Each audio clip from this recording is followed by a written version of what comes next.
Hello, j'espère que vous allez bien. On est aujourd'hui le 12 juin 2024. Il est 6h25. Bon, c'est pas vraiment un market review que je vais faire aujourd'hui, c'est plus un update de marché pour relayer un peu ce dont j'avais parlé hier. Il y a plusieurs choses qui me mettent un petit peu en alerte. Bon, déjà, ce dont je vous ai parlé hier concernant le dollar, si on prend un peu de recul, on voit qu'on est ici vraiment en haut de range, enfin, le haut du range qu'on avait identifié en tout cas. Si maintenant on va un petit peu plus dans le détail, il se trouve que on avait ici une buy side liquidity, BSL, qui était à, sur l'indice, 105 458. Et là, on a une jambe haussière qui est venue taguer 105 459. Alors, techniquement, c'est une zone de liquidité qui a été capturée. Bon, est-ce que ça sera suffisant? Je sais pas. Toujours est-il que là, le dollar nous a fait un breaker en M15.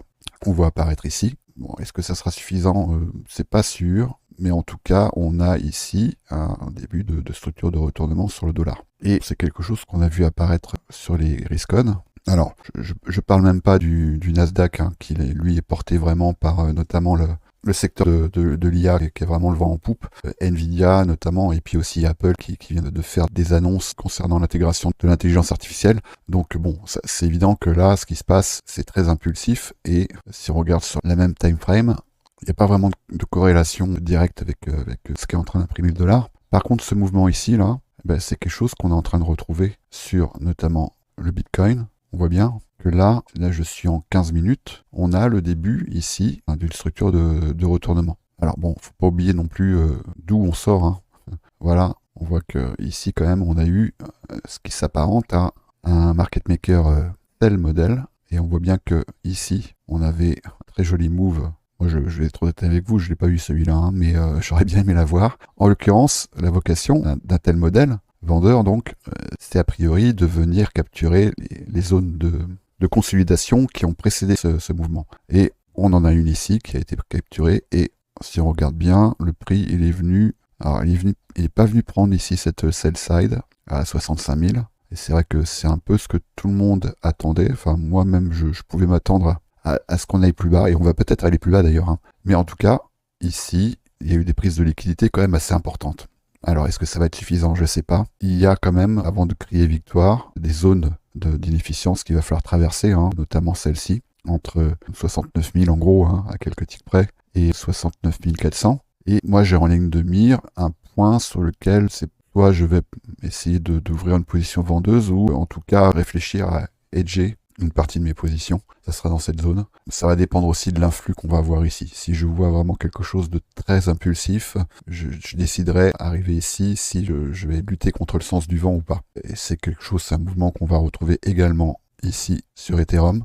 Alors c'est toujours facile de dire qu'on aurait pu rentrer à cet endroit-là, parce qu'il ne faut pas oublier que là on a un quasi parfait equal low, 3432,01, 3432. Techniquement, pareil, la liquidité ici a été prise. Je sais bien que c'est un abus de langage, mais c'est plus pratique à dire. C'est pas de la liquidité qui a été prise techniquement, mais bon, voilà. C'est comme ça que je m'exprime. Vous comprendrez le principe. Voilà, donc il y a ça d'une part, et puis quelque chose que moi je surveille attentivement, c'est Ethereum contre Bitcoin. Et on voit que ici également, on a un changement de caractère. J'ai bien observé ici la réaction du prix au contact de cette imbalance là. Et s'il y a rejet, et si ces structures d'inefficience ici ne résistent pas, ça sera pour aller plus bas. Mais en tout cas, on est ici sur un niveau qui peut tout à fait faire office de rejet.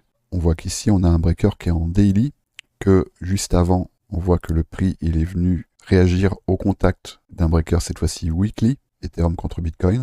C'est sûr que ça serait quand même bien plus engageant si le prix voulait bien commencer à venir travailler au-dessus des 0.06.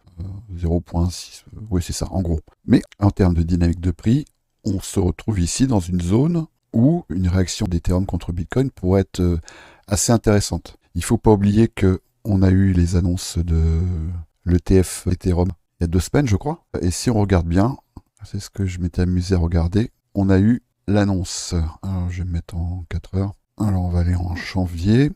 Voilà. Et l'annonce des ETF spot Bitcoin, c'était le 10 janvier, je crois. Ici. Bon, il y a eu l'effet d'annonce, et après, Bitcoin a quand même fait un retracement, si on compte à partir de l'annonce, si on compte à partir d'ici, de presque plus de 20%. Et il s'est passé 12 jours, un peu moins de 2 semaines, avant qu'il y ait une réaction.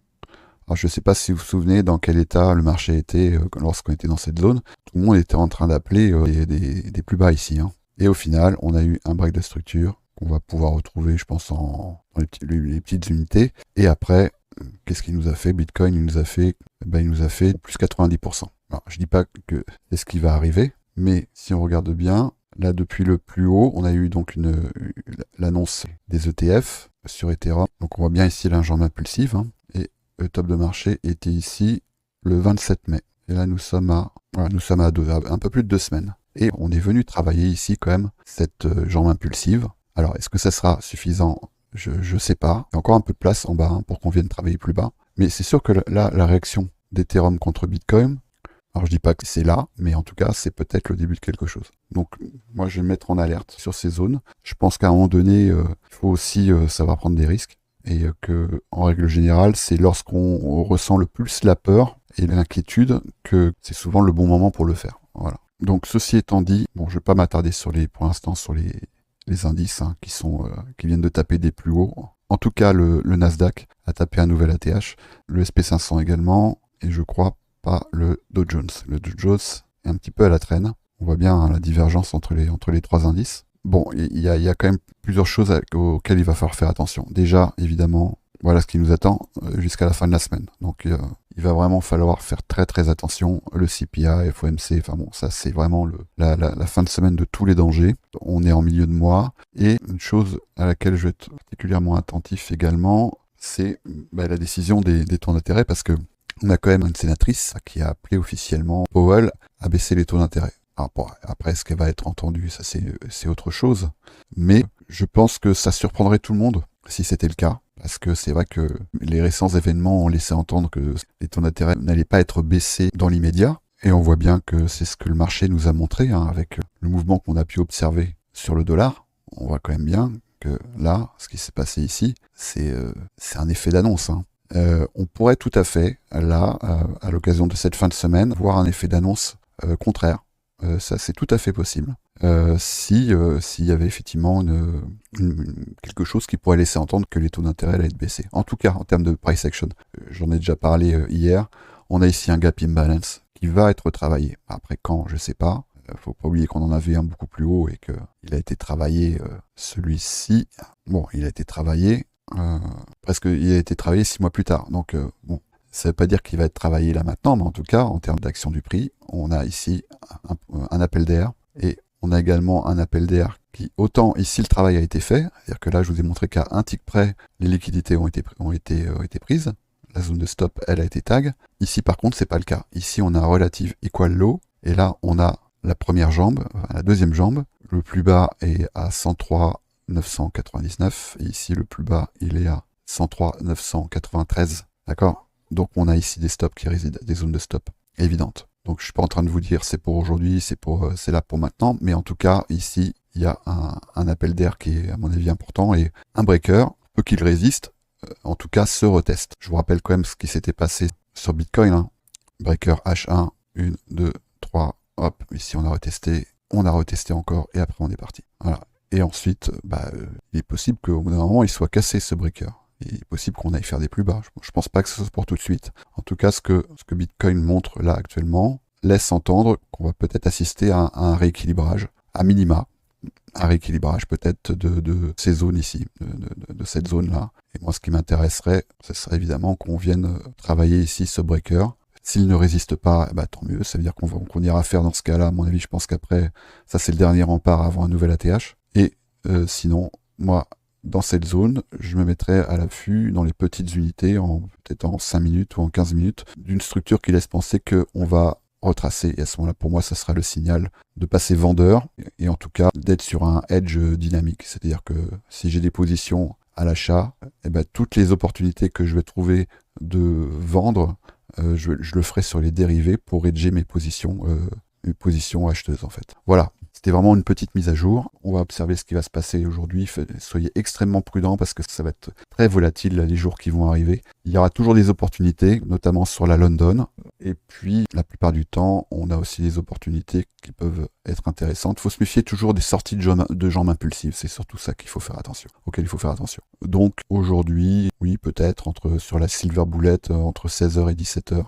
Donc, entre 10h et 11h heure de New York. Il y aura peut-être des choses à faire, mais je pense qu'ici, on va pas mal consolider. Demain, pareil, à partir de 9h30, ouverture des marchés, New York. Il y aura le core PPI qui sera passé. Et vendredi, demain, la London et puis la Silver Bullet de l'après-midi, la session du matin de New York. Et vendredi, pareil, la London et peut-être la PM, on verra. Bon, soyez prudents. Et puis si je vois des infos que j'estime intéressantes, soit je ferai un petit update, ou alors j'en parlerai dans les Discord. Allez, bonne journée.